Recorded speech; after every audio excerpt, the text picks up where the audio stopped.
The side split is mainly an adductor stretch. As we open the legs to the side, or more technically abduct the legs, we stretch the adductor muscles on the inside of the leg.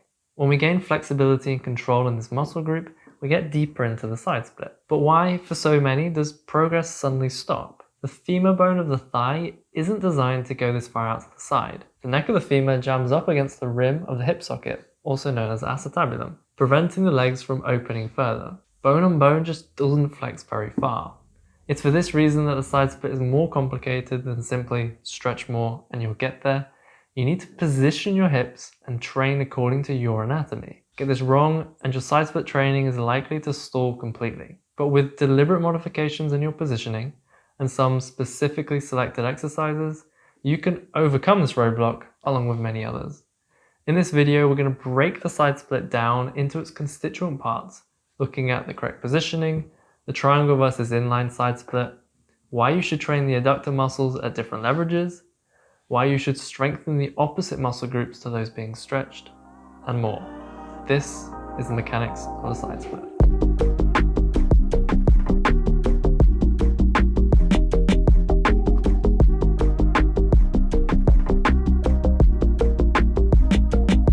My personal side split journey started here. This photo was taken as an adult after a decade of martial arts training, with mainstream stretching doing very little for me. I was never gifted with flexibility. It's taken a ton of research and experimentation to develop the refined set of tools I now use with myself and my students. I've gone from the wrong positioning and barely breaking 90 degrees, to triangle side split, inline split, then being able to hold it Van Damme style, and now having the strength to actively pull myself into the side split and use it throughout my physical practice. It is a myth that you can't get flexible as an adult. But first, we must address the proper position for a side split. The way most people attempt the side split causes the hip and femur bone to jam. The point at which this occurs is a phenomenon of the femur's or thigh bone's angle of inclination. This angle of inclination, presented at the head of the femur, differs from person to person. Coxa-Vara and Coxa-Valga classify the extreme ranges, placing normal range between 120 to 139 degrees of inclination. That's almost 20 degrees of variation in normal hip joints, with more at either end of the spectrum. This drastically affects how high each of us can lift our leg straight out to the side, which translates into the position where your side split jams and feels like it just won't go any further.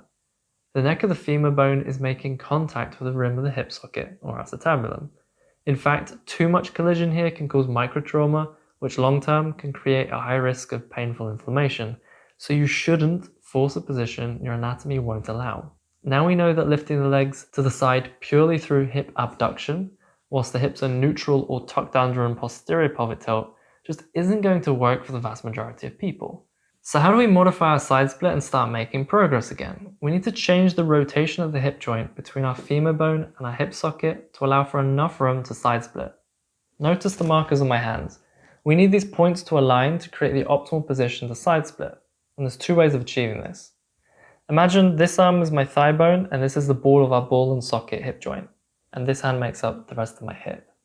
We now know that lifting the leg directly to the side just isn't going to work for the vast majority of people, as the leg butts up against the rim of the hip joint. So how do we fix this? We need to change the orientation of the hip joint to create enough room to side split. First, I can rotate my hip forward to create the position I want and align the tape. Second, I can externally rotate my leg to create the equivalent position and also align the tape. Notice how the markers align in the same way in both cases, because we have created the same position at the hip through two different methods. When the markers are aligned, we are in the optimal position with enough room to be able to achieve our maximum side split. So how do we cue this in an actual side split? The first way of creating this alignment is by anteriorly tilting the front of the hip down to the floor whilst arching our back. In this scenario, the leg is largely fixed and the pelvis does the rotating to create the angle we want and the space in the hip joint to side split. Alternatively, we keep the pelvis position and rotate the legs by pointing the feet up through external rotation instead of keeping them forward. This also creates the angle we want and the same space we need in the hip joint to side split.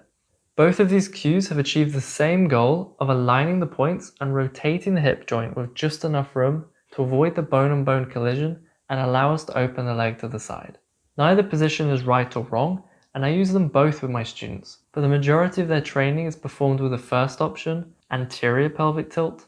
I prefer this variation when standing as it allows for much better stability by keeping the feet flat on the floor. It's much harder to balance when tilted up on the heels by externally rotating the legs. Having said this, when seated on the ground in something like a tailor's pose, you'll naturally be using the external rotation option, so it's worth being aware of both approaches. Most side split drills are performed standing, so I'm going to focus on how you should set up for this position, and into what I call the triangle side split. I call it the triangle side split because when viewed from above, the hips are on a separate line to the feet, forming a triangle. In the triangle position, we aim to get the calves and possibly mid-thigh to the ground. This is a solid side split that is achievable for the vast majority of people. It's unlikely that your structure will stop you miles away from a side split, but it is worth noting that calves to floor may be the anatomical limit for some people, even with this new hip alignment. The triangle side split position will allow our legs to open fully and properly stretch the large adductor muscle group on the inside of the leg without jamming the hip joint. When tilting the hips forwards in the triangle side split, we create some forward lean at the torso. This means we really have to arch our back to keep a high chest. Here we sit the hips back so that the weight is felt in the heels of the feet and counter the weight of the torso going forwards. Really sit back here. One of the most common mistakes is not to sit back far enough. We want a diagonal line forming from our ankles to our hip, whilst keeping our torso upright. Another mistake here is to lean too far forwards. Really keep a high chest, so don't put your hands on the floor if it makes you lean forwards loads. Use an object to prop yourself up properly and keep that position instead. For the vast majority of us, these modifications are needed to get into our deepest side split. Even for those with more ideal side split hips, I've seen better progress made when first working the triangle side split and then training the inline split, where we make full contact with the floor with the feet and hips aligned.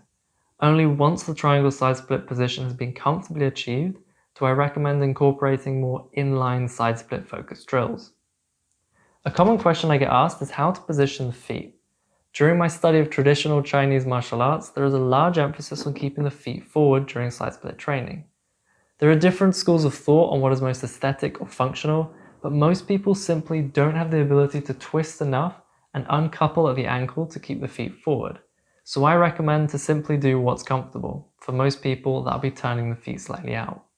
Other common tweaks that you'll have to experiment with include rolling slightly onto the inside of the foot and training with or without shoes. Learning the skill of getting into this position will likely be tricky at first, but for anyone who is serious about getting the side split, it's a fundamental and often breakthrough component certainly worth persevering with. I always teach my students to exaggerate this position and learn to contract hard, for at least the first phase of training. Expect the correct alignment to feel more intense and harder to hold, especially when first starting, as the musculature and soft tissue is now correctly loaded and not the bone structure, i.e. you're no longer just resting on the joints.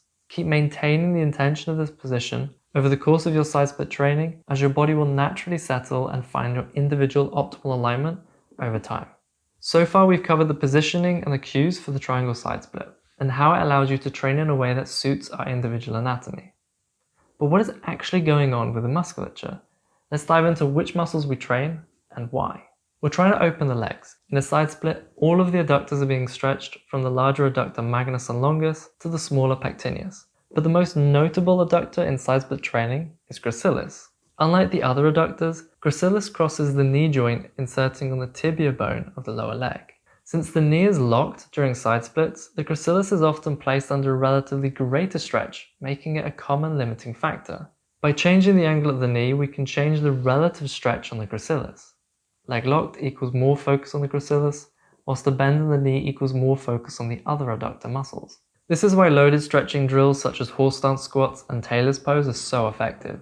If we compare side by side between a straight leg get-up, horse stance squat and tailor's pose, notice how the angle of the knee varies from fully straight to 90 degrees to fully bent. Each of these positions changes the stimulus on the adductor muscles. Now, a side split is a heavy flexibility skill. What I mean by this is that by having the legs so far out to the side, the adductors are put in a mechanically disadvantageous position and have to support our entire body weight.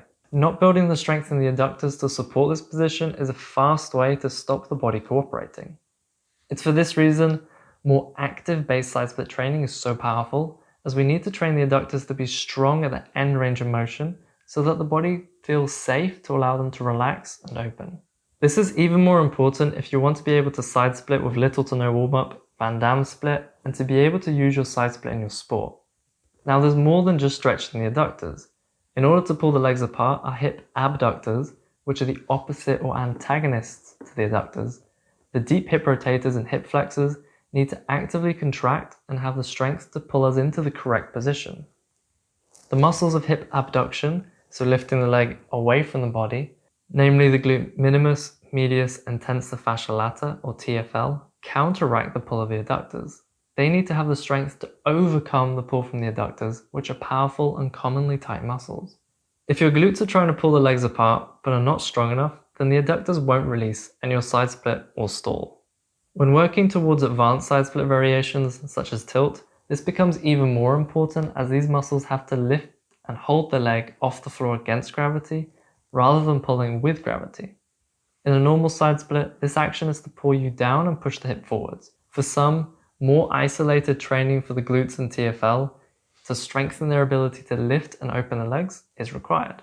Additionally, we need a decent degree of hip flexor strength at end range to pull us into that proper anterior pelvic tilt position.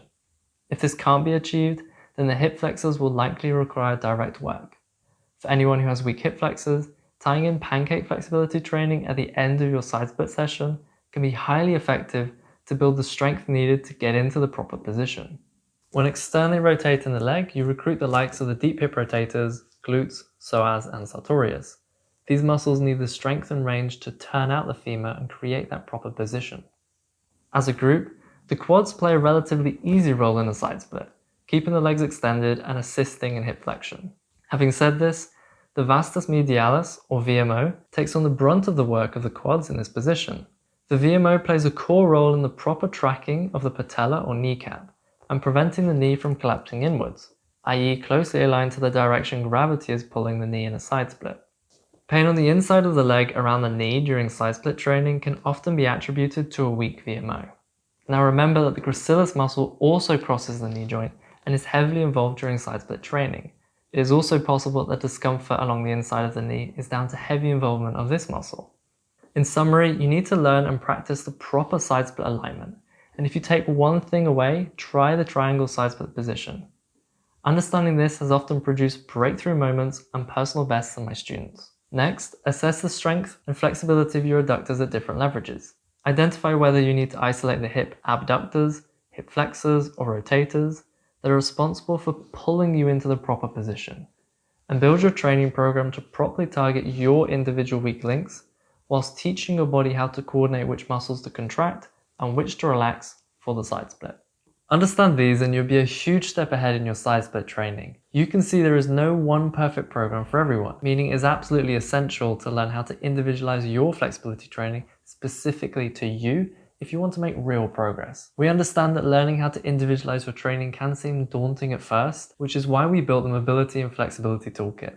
You see, the Mobility and Flexibility Toolkit is much more than a program. A toolkit explains the methodology that underpins everything we teach. This is what sets us apart from other online programs. We don't just tell you what to do, we also teach you to understand it. Everything is laid out.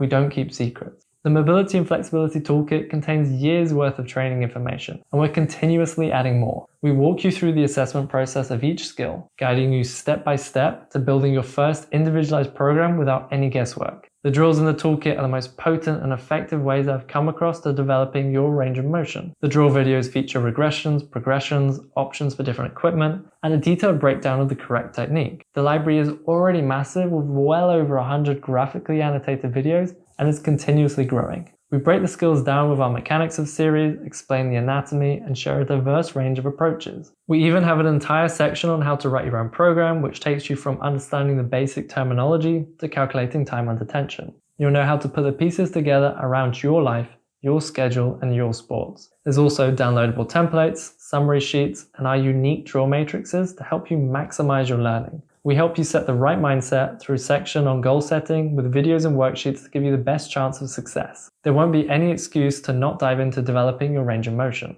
Furthermore, the full Mobility and Flexibility Toolkit includes exclusive access to network and share ideas with a global community of people who are serious about their mobility and flexibility training. We're a diverse community that welcomes all. Our members range from aerialists, dancers and martial artists, to Team GB climbers, NHL goalies, and we even have a member improving their flexibility for their skydiving routine. So whether you're a coach, professional athlete, or just training for fun, you'll be surrounded by people who are all working together to level up. Our private forum puts you in direct contact with me as I personally respond to the group alongside our expert coaches. We also love to hear feedback to guide us on the next content you want to see. Members are also invited to join our world map for opportunities to train together in person. Since my team and I are constantly on the road, we've been using the world map to meet up with many of our students along the way. Right now in the Mobility and Flexibility Toolkit, we cover side splits, pancake, pike and head to toe, and shoulders. Next we'll be adding bridge, front split, and an entire module on combining flexibility with strength training. Each of these modules contains its own assessments, programs, and case studies. This totals well over 100 plus graphically annotated tutorials, along with all downloadable templates, equipment discounts, the worldwide community, and more. We also include the module on how to write your own programs, access to the forum, and 40% off the handstand toolkit. That's what's included in the full Mobility and Flexibility Toolkit. It's just one upfront payment, and you get access to all current and future content to watch and rewatch as many times as you like from your phone or your computer. As for the price, each module can be bought individually. However, purchasing each module on its own, so side split, pancake, pike and head to toe, shoulders, front split, bridge, and end range strength training, plus the savings from discounts and the forum would cost you over $1,000 US. But when bought together, the full Mobility and Flexibility Toolkit is priced at just $497. And as an exclusive discount for coming to this training, if you click the offer on the screen or use the coupon code at checkout, you can get an additional 20% off and become a member of the full Mobility and Flexibility Toolkit for just $397. This is a one-time payment and it includes all future updates. That means you'll get bridge and front split included as they're released for no additional cost. If you have any lingering questions on whether or not the Mobility and Flexibility Toolkit is right for you, feel free to email us at info@matthewsmith.com. If you have any doubts, shoot me an email. I'm super accessible. Let's chat about your situation to see what we can do to help. We'd love to help you develop your skills. But before you email us with your questions, I want to answer a few of our most commonly asked questions right now. First, what equipment do I need? The programs are designed to be easily completed at home or in a gym with minimal equipment. All you'll need is an adjustable dumbbell and a band. The rest can be done using what already exists around your house. We also include a full breakdown of the equipment we recommend inside the toolkit, from the best money can buy to the most cost-effective option. Furthermore, we have paired up with various companies to get you discounts on some of these items. You can get everything you need for around $60 USD to train at home. If you're training at a gym, you're already sorted. Next, how often do I need to train? We show many approaches to mobility and flexibility training. Most of our students train for 45 minutes 2 times per week, but it is also viable to train once per week. We also have students training much more often because for them it's part of their career. We provide guidance in the Mobility and Flexibility Toolkit on how to modify your schedule to train multiple skills and how to fit your training into your existing routine. So if you wanted to Olympic lift, work on your mobility and train handstands, it can be done. How does the Mobility and Flexibility Toolkit work? First, you log in through any browser. It works on both mobile and desktop. From the main dashboard, you can navigate between the different sections. The platform tracks your progress and you can mark your favorite lessons for easy reference. It's in an education format as we teach you the theory as well as what to practice. Once you've been through the introduction and goal setting material, you start with a full assessment for the skills you wish to train.